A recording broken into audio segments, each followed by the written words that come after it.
Razavani for FightHype.com, a real media outlet. Eddie? Oh, well. You no alright? comment. Yeah, good. No comment? No, I don't know who you're talking about. Okay, we'll come to it shortly.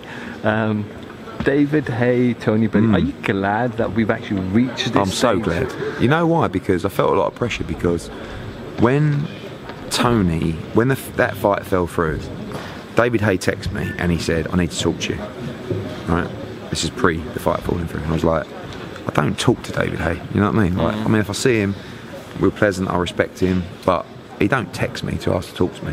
So I'm thinking he either wants me to sign him or the fight's off. And, you know, Mr. Ego here, I thought obviously he wants me to sign him. But no, I thought, this ain't good. I said, yeah, I'll call you. He said, no, I need to meet. I thought, oh, that ain't good news. He said, where are you? I'll drive to you now. And I think I was in like Birmingham or something like that. So I said, listen, I'm in the office first thing, but let me call you. Called him, didn't pick it up. He said, I'll see you in the office in the morning. I thought, fuck. I didn't sleep well that night. Anyway, got to the office. He was actually already there. Turned up, his arm was in his jacket like this. I went, you are joking. He went, I can't believe it. Pulled his bicep going down the stairs, doing sprints. And the only thing I was bothered about was Tony and having to call Tony. And it was one of the most horrible phone calls I've ever had to make, because he just went mad, blamed everybody, blamed me, blamed Haye. Especially after what you went through. Yeah, of course. Yeah, it was an emotional time for him. You know, he lost a family member, and he should have really pulled out that fight.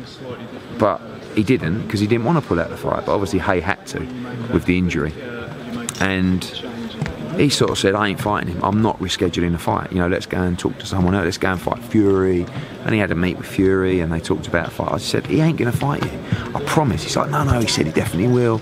We shook on it. But I said, he's not. He ain't ready for you, and he won't take that risk. And thankfully, I was right, because he would never fight Tony next. No way. So I said to him, look, mate, this is a big fight. You can beat David Haye. It's a big payday. He said he won't make it. I know he won't make camp. I said he will. I know how determined he is. He's a stubborn mofo, and he will make this fight. And I was thinking, when I was saying it, I was thinking, please. And now obviously camp's complete. We're there, and it's happening. It's happening on Saturday night. It's a great fight as well. Yeah, we've suffered a little bit with people thinking that it wasn't going to happen. Now you see over the last sort of 48 hours, people going, blimey, it's Saturday and it's on. And it's a great fight, and it's a 50-50 fight, and one we're very confident of winning. Last time we were here in Liverpool for the Fight Week press conference, it was chaotic, hilarious for people on the outside. Obviously the fans and Tony tried to put David under that pressure and spotlight. David resumed himself as being calm, collected.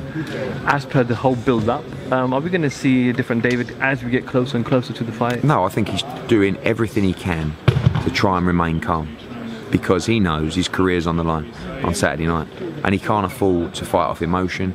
He can't afford to be erratic like he was in the first fight. I think he's going to be much more clinical. But people just look at Tony Bellew sometimes, and you know, by the way, he's in great shape for this fight, and you'll see that in the fight.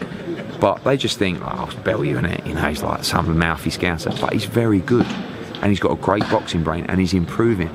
The difference between the two fighters is Bellew's full of confidence. Bellew's coming off the win against Haye.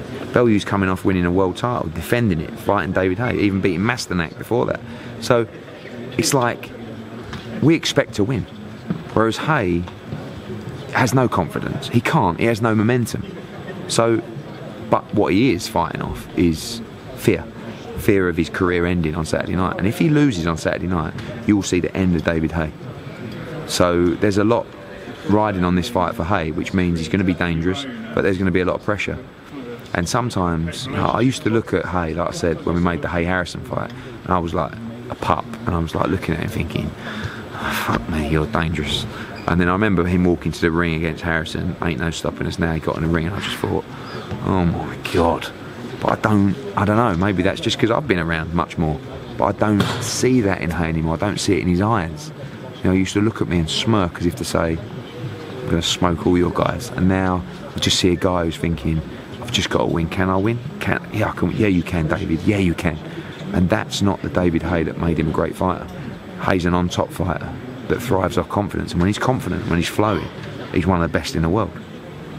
But I can't wait. I can't wait, because I really fancy the fight for Tony, and I want him to win so bad. And if he does, you know, he will get the credit that he deserves. Obviously the fight's in the heavyweight division, and one punch can obviously can go either way. Tony's come on record and said, I would never want to fight Anthony Joshua. But if David Haye was to be victorious, is that potentially another opponent? I don't know. He's not even on the radar at the moment. I mean, and we're not even thinking if he wins, he's on the radar. I mean, this could be a great fight. They could do it a third time. You know, I think, who knows? I mean, it'd be the nature of the victory, it'd be everything. But of course, that's what he's hoping. He's hoping to win on Saturday and blow the door open for even the Dillian White fight, for the Joshua fight, for the Wilder fight, Fury. That's what he's hoping. But I don't see him getting through Saturday night. I don't. And even if he does, I think he's still a long way off that radar.